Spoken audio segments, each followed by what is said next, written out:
Hello everyone, I am Divya and I am going to tell you about the visual arts of Odisha. So, firstly, it is stone carving. Stone carvings are not only used for architecture of temples and sculptures but also for household things. Odisha is mainly known for its stone carvings. The world famous Sun Temple of Odisha is the best example of this artistry. The craftsmen make beautiful polished plates, containers, cups, glasses from stones. Simple tools like hammers and chisel are mainly used for this work. Now shifting towards Pattachitra. Pattachitra is a general term for traditional cloth-based scroll painting based in the eastern Indian state of Odisha. This art form is known for its intricate details as well as mythological narrations and folk tales inscribed in it. Pattachitra is originally created for ritual use.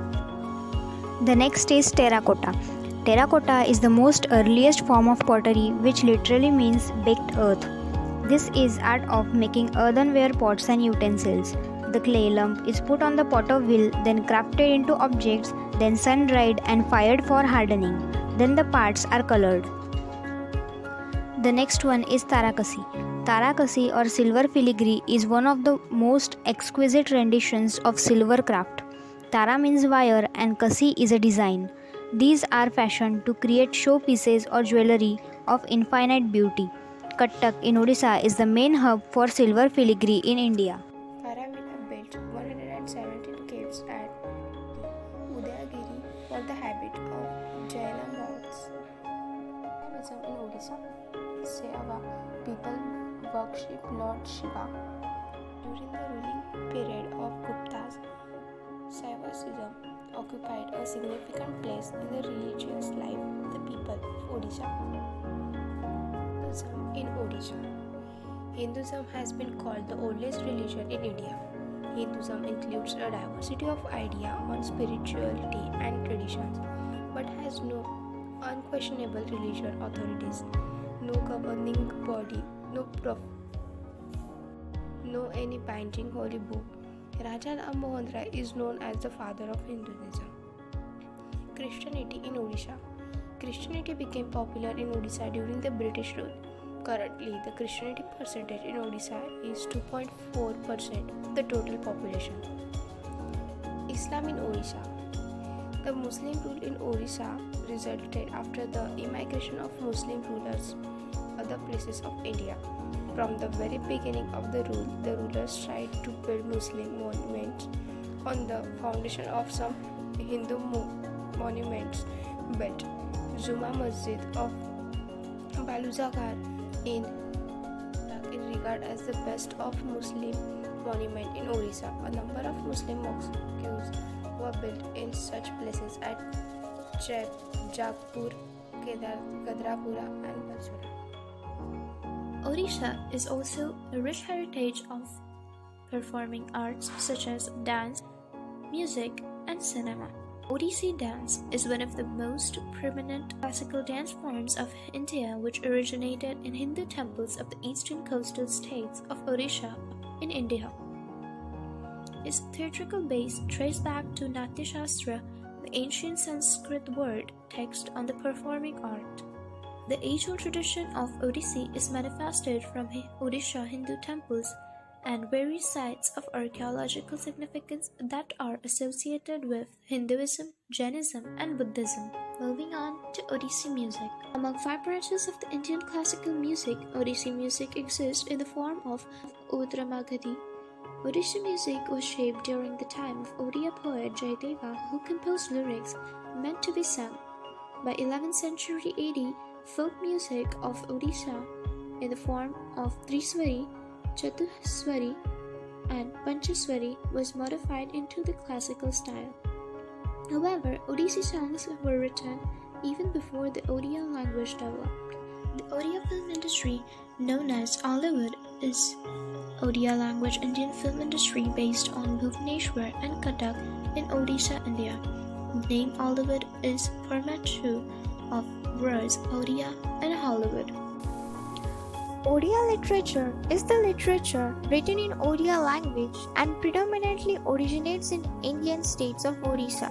The language is also spoken by minority population of neighboring states of Jharkhand, West Bengal, Chhattisgarh, Karnataka, and Tamil Nadu. Fakir Mohan Senapati, the father of Odisha literature.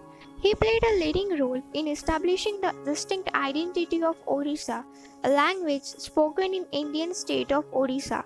Senapati is regarded as father of Odia nationalism and modern Odisha literature. Odia poetry owes its origin to Charyapada, a form of Buddhist mystical verses composed in 10th century. Sarala Das Mahabharata, written in 15th century, clearly shows that Odia had already matured as language and became fit medium for stable literature. Medieval Odia consisted of mostly of Kavya Puranas, Ramayana, the Mahabharata, and the Bhajans. It depended upon royal court and folk performance for popularizing their work among masses. This was all about Odisha's literature. I hope you enjoyed. Now we're gonna see the traditional dresses of Odisha. Traditional dresses of Odisha for men are as follows. First, dhoti. A dhoti is a white loincloth that is worn by men of many cultures and traditions of India. But one thing that sets Odisha's dhoti apart is its beautiful traditional border of brick color. Dhoti is one of the most worn traditional dresses of Odisha for men. Second, Sambalpuri kurta.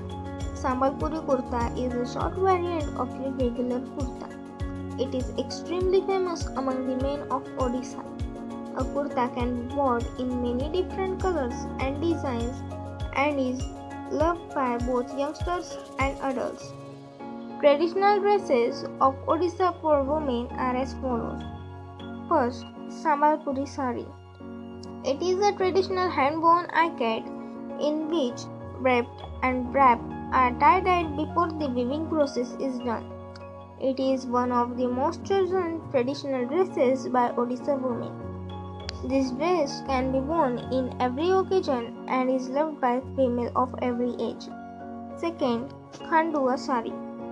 Khandua sari is another popular dress option that is loved by Odisha women. This dress has a special place in the hearts of Odisha.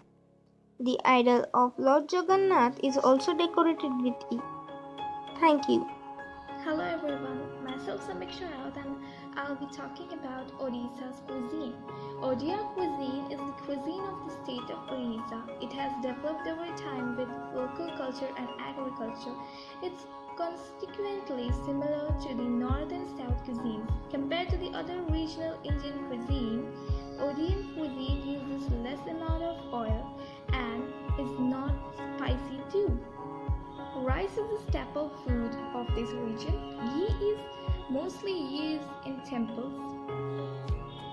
Pakhala, the coolest food of Odisha. Pakhala is rice which is fermented overnight with water and consumed with fried veggies and fish. Famous sweets in Odisha apart from rasgulla is Chenna jalebi, the Odia version of famous North Indian sweet. One of the most authentic dish of Odisha, Chenna poda, means burnt cheese in Odisha prepared with cottage cheese, sugar, nuts and filled with aroma.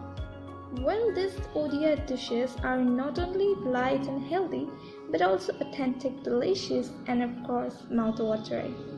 I hope you might not step back with these amazing dishes. Thank you.